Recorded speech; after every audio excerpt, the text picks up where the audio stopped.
family. The doors of the elevator pull open, and I step out facing a nursing station.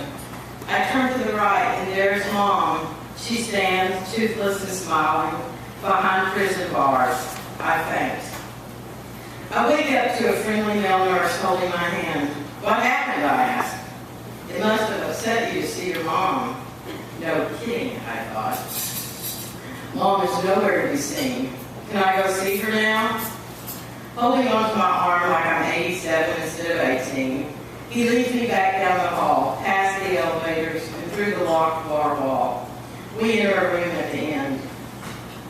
Mom is pacing back and forth between her bed and a barred window. Hello, Mom. She looks at me and says, hi back, like a stranger speaking to her. I start feeling faint again and sit down.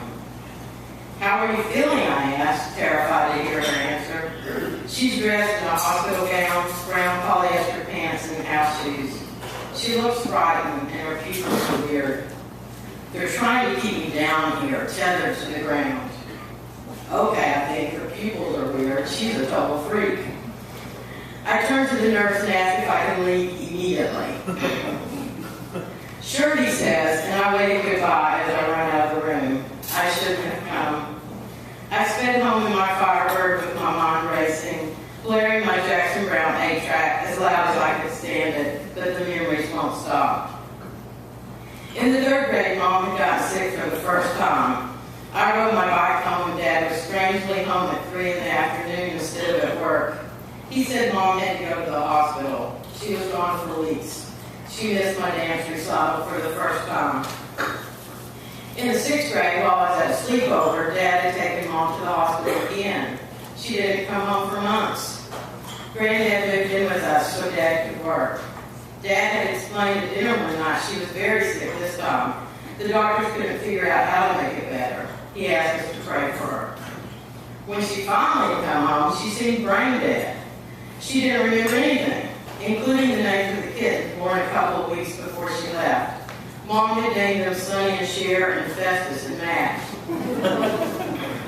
My little brother had named the last one Batman, but he called him BM because it made us laugh. In the 8th grade, Mom left again, but was only gone a week or two.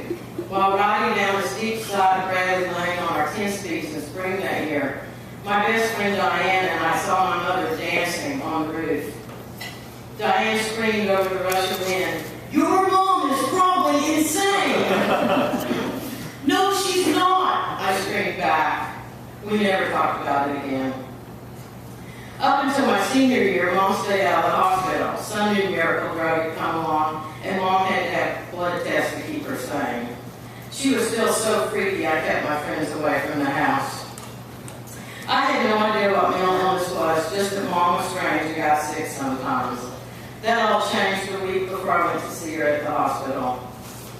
It had been a Friday night, and I'd gone to a party with Diane at the house of some pothead friend of hers.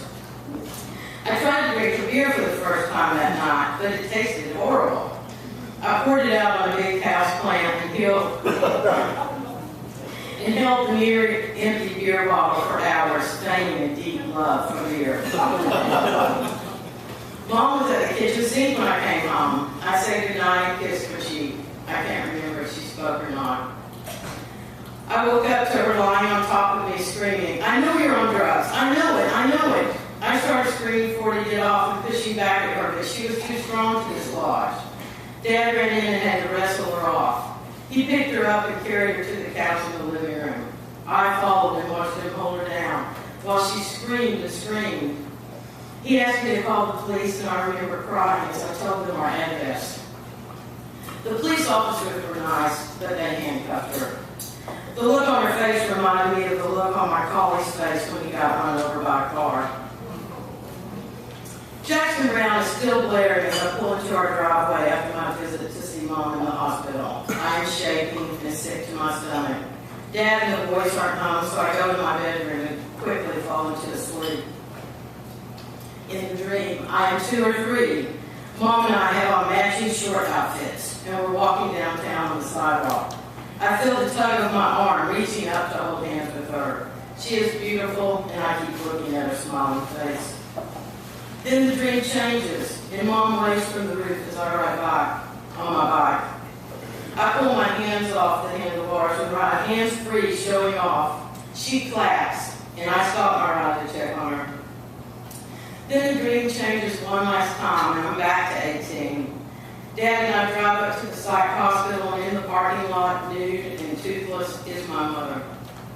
She crouches behind a car. I scream at Dad, I don't want to have an insane mother. I don't want her. I open the car door in the dream to go and get her. Dad wakes me up just before I reached her.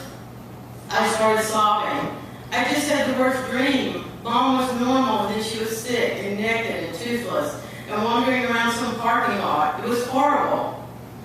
Dad grabs my hand. Do you think I can be normal and have a crazy mother, or will I be like her? Dad waits forever before answering. Honey, the question is not whether you'll be normal or crazy with a crazy mother. The real question is whether you'll be happy or not with a crazy mother. That night, I dream I'm on my bike again, cruising down the longest hill, hands-free. I see Mulder. Mom is there in the distance on a roof, waving and clapping.